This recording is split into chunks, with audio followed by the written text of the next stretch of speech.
Guys, आपका हमारे YouTube channel पे स्वागत है। तो गाइस आज हम करने वाले हैं क्लास 10 का चैप्टर नंबर 4 जो है क्वाड्रेटिक इक्वेशन, उसका एक्सरसाइज 4.4 का क्वेश्चन नंबर फर्स्ट और सेकंड। अगर हमारा ये दोनों क्वेश्चन कम टाइम में खत्म हो गए तो क्वेश्चन नंबर 3 भी हम खत्म कर देंगे और अगली वीडियो में ये पूरा चैप्टर खत्म हो जाएगा। फिर हम साइंस का चैप्टर नंबर 12 इलेक्ट्रिसिटी स्टार्ट करेंगे। तो क्वेश्चन नंबर फर्स्ट क्या कह रहा है, find the nature of the root of the following quadratic equation if the real root exist find them. तो ये क्वेश्चन बोल रहा है हमें क्वाड्रेटिक फॉर्मूला से इसके पहले तो नेचर ऑफ रूट निकालना है। नेचर ऑफ रूट मैंने आपको बताया कैसे निकालते हैं, बी² - 4ac। अगर रियल रूट एग्जिस्ट करते हैं तो उन्हें ढूंढो।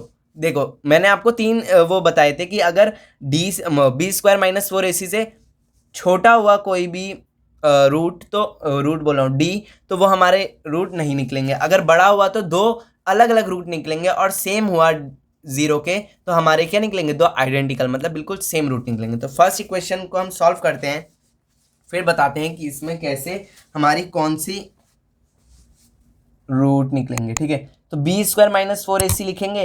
बी² यहाँ -3 का स्क्वायर, 4, 2 और 5। ठीक है, बी² यहाँ पे हमारा क्या है 9, 5 2 जा 20, 20 40। ठीक है, तो यहाँ पे आ गया 31 माइनस का। तो d हमारा अगर -31 का आ गया, मतलब बी² - 4ac भी हमारा -31 के बराबर आ गया। बी² - 4ac बड़ा है -31 से। So therefore there are no real roots exist. आपको ये दो स्टेप बहुत ही ज़्यादा ज़रूरी हैं लिखने, क्योंकि ये नेचर बता रहे हैं रूट का, मतलब नेचर बता रहे हैं इन इक्वेशन का। ठीक है, तो ये दो स्टेप के आपके नंबर मिलेंगे। ठीक है, पेपर में आपको इन्हीं दो स्टेप के नंबर मिलेंगे अगर ये वाला क्वेश्चन आता है। ठीक है, अब सेकंड पार्ट की तरफ बढ़ते हैं। तो सेकंड पार्ट क्या है हमारा, 3² - 4 √3x + 4 = 0। ठीक है, तो ये वाला भी बहुत इजी है, बस आपको इन्हें समझना आना चाहिए। तो ये रूट वाला है, मैंने आपको रूट कराए भी हैं। बी² - 4ac लगाएंगे, -4 √3 का स्क्वायर -4, a हमारा 3 और ये 4 आ जाएगा। पिछली वीडियो में हमने ये निकाला था, रूट से रूट कट जाएगा, 3 और 16 3 जा 48 -48। डी की वैल्यू हमारी क्या आ गई, 0 आ गई, मतलब बी² - 4ac हमारा 0 आ गया, = 0। तो क्या देयरफॉर देयर आर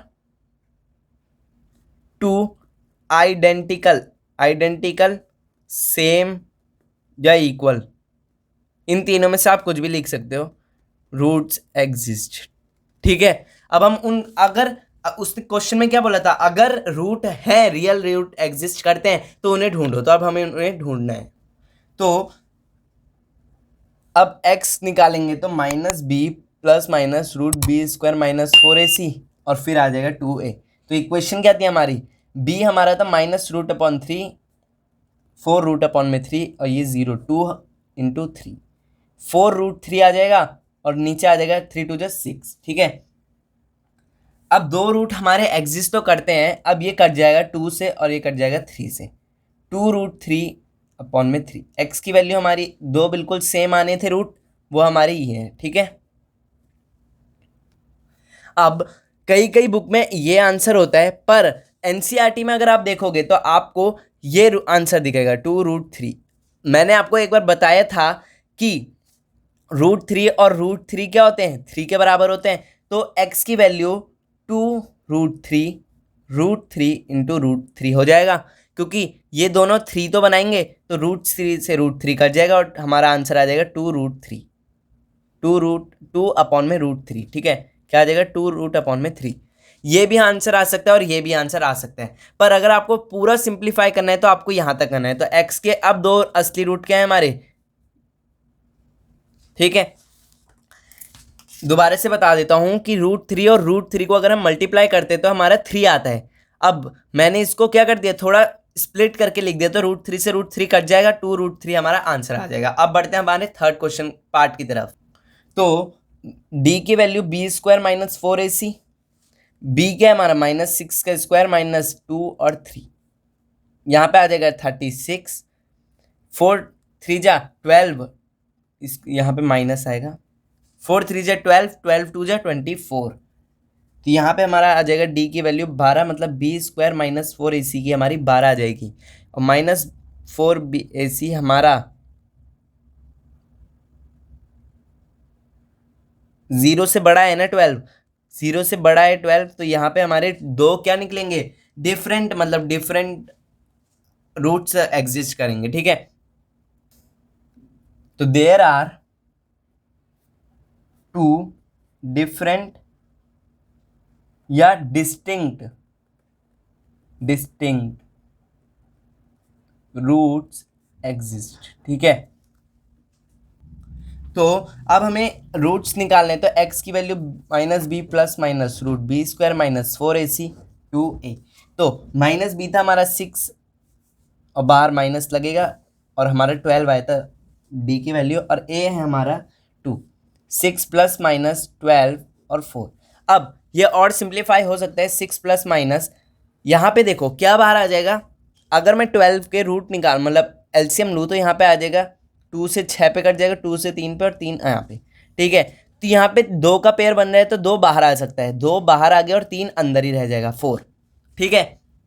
अब इन सब में से एक चीज कॉमन आ रही है, वो है हमारी 2, मतलब ऊपर वाले में से एक चीज कॉमन क्या आ रही है, हमारी 2 कॉमन आ रही है, तो हम 2 को बाहर ले लेंगे तो 3 बचेगा अंदर, और माइनस का प्लस माइनस रूट 3 और 4, ठीक है। अब ये 1 और 2 से कट जाएगा, तो 3 प्लस माइनस रूट 3 अपॉन में 2 हमारा क्या होगा, फाइनली आंसर होगा। और x के दो रूट हमारे क्या है, ठीक है। तो ये दो हमारे क्या है, फाइनल रूट जो हमारे हमें निकालने थे। अब क्वेश्चन नंबर 2 की तरफ बढ़ते हैं। तो क्वेश्चन नंबर 2 का first part 2x square plus k x plus 3 equals to 0।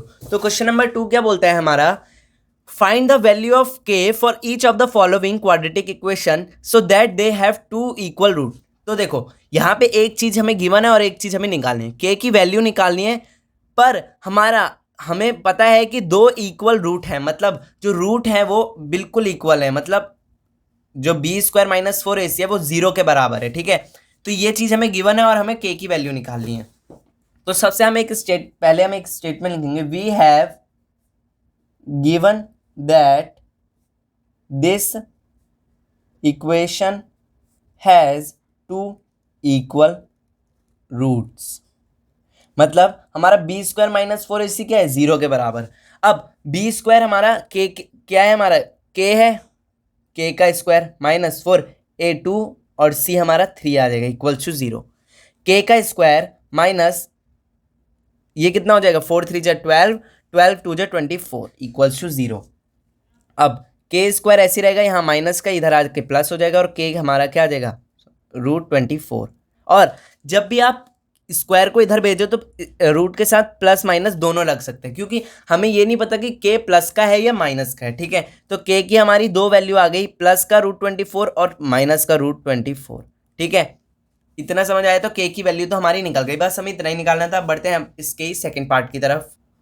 तो इसमें भी हम वही क्वेश्चन वही स्टेटमेंट लिखेंगे, we have given that this equation has two equal roots, मतलब यहाँ भी हमारा बी स्क्वायर माइनस 4ac 0 के बराबर है।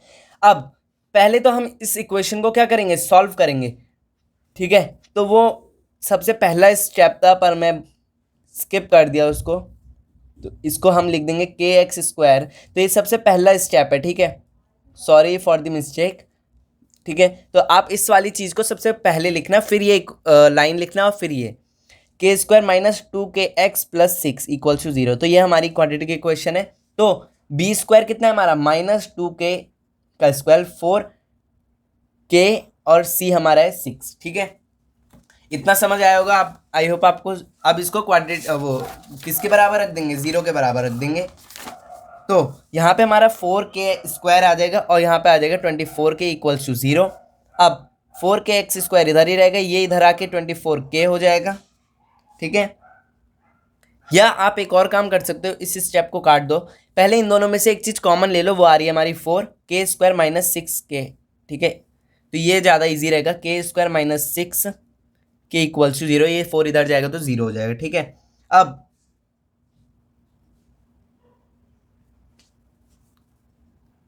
आप ये स्टेप रहने दो, आप यहाँ पे सबसे पहले 4k कॉमन ले लो इस वाली इक्वेशन से, तो अंदर क्या बच जाएगा, अंदर बच जाएगा हमारा k माइनस 6 इक्वल्स टू 0। ठीक है, अब यहाँ पे हमारे दो ब्रैकेट निकल चुके हैं, 4k को हम 0 के बराबर रख देंगे और दूसरा हम k माइनस 6 को 0 के बराबर रख देंगे, तो k की वैल्यू एक -4 आ जाएगी और एक वैल्यू आ जाएगी 6। ठीक है, तो ये दो k की वैल्यू आ गई। अगर आपको वीडियो अच्छी लगी हो तो लाइक करना और चैनल को करना सब्सक्राइब, ऐसे ही चैप्टर पढ़ते रहने के लिए मेरे से। तो अगली वीडियो में ये पूरा चैप्टर को हम क्या कर देंगे, फिनिश, टाटा बाय बाय कर देंगे। तो अगली वीडियो के लिए चैनल को कर दो सब्सक्राइब। तब तक के लिए take care of your and your family, bye bye.